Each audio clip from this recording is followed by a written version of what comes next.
50 is the 2 best run scores total together. That'll hopefully have you on that podium here for X Games 17. And here we go. We are in. Started off with last year's gold medalist. This is Daniel Dares. Daniel with a big double tail whip, coming out swinging out of the pool bowl. And big was the key point. He seemed to like hit that with a little more speed and boost it a little higher.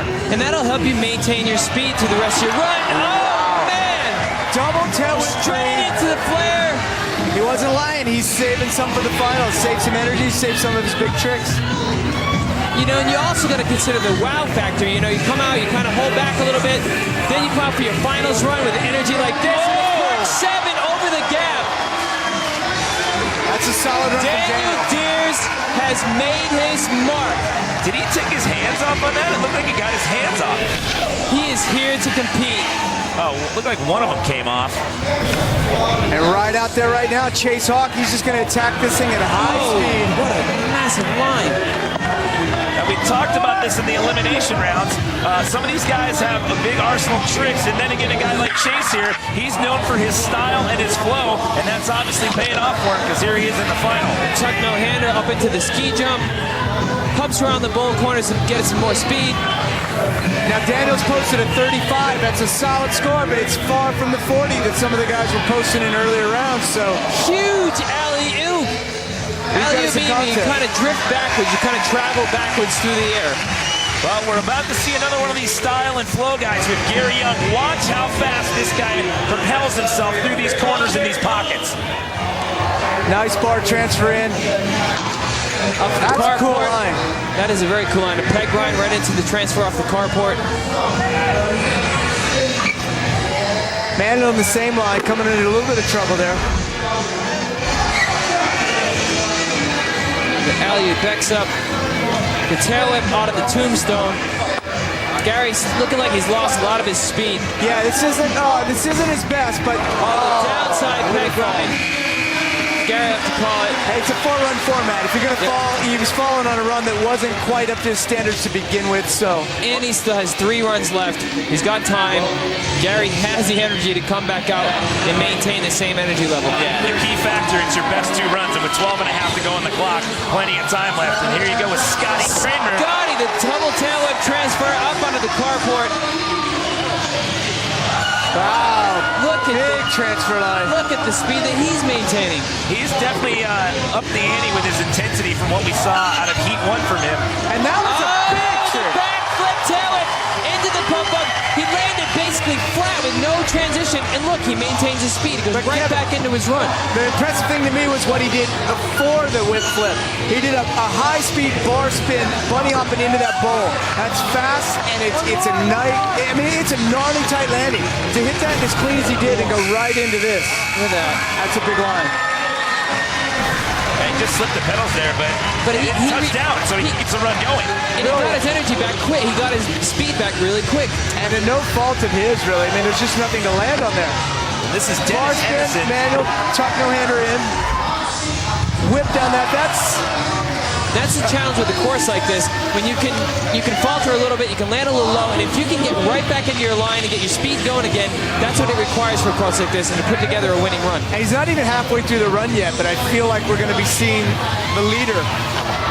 Oh, the tail around the pocket. Yeah. He just there it is. Looks like he's really enjoying himself. Those are perfect. He's made every single one. Well, right into a tail whip. Looks like full pole.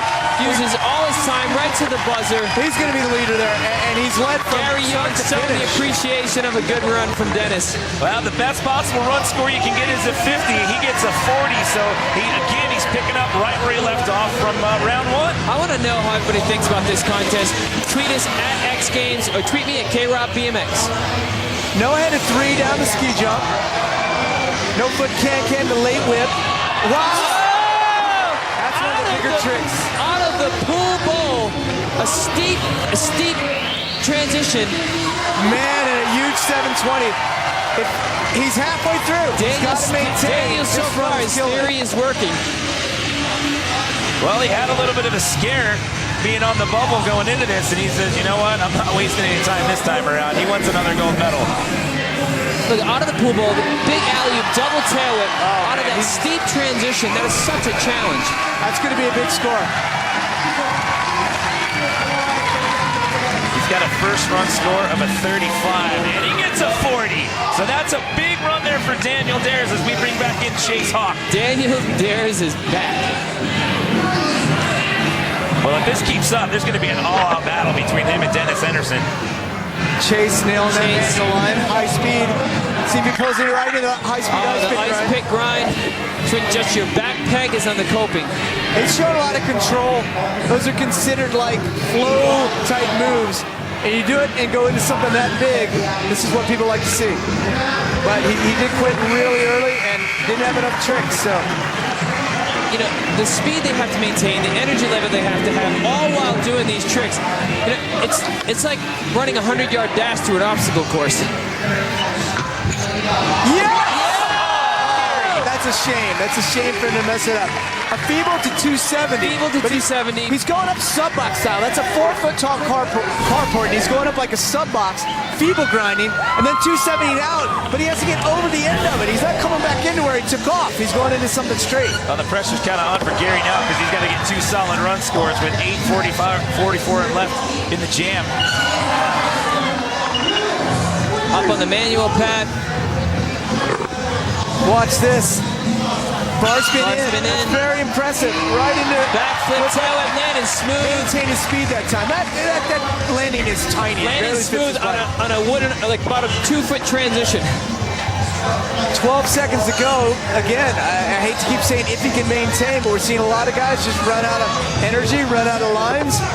Yeah, guys are getting out with about 8, 9, 10 seconds left. Big front flip. Big front flip, holding on. Right on the buzzer. Used all his time.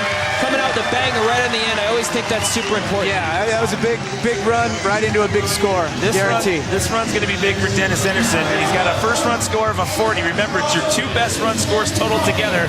So what does Dennis have for round 2? More of the same. High speed, flowing, big tricks, and not afraid to work in a little of everything. Big bar spin to X up. You don't see people going that high. Not going, and that's what I love seeing that. I love seeing people utilize the big ramps.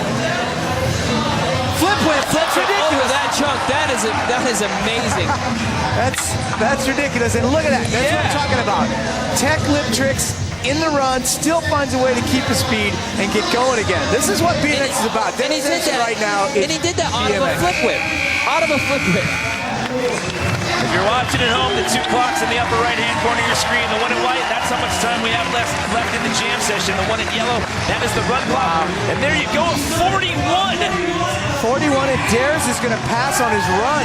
Does he have a mechanical difficulty? Is he winded? I have no idea. This is not the time to be passing on your run.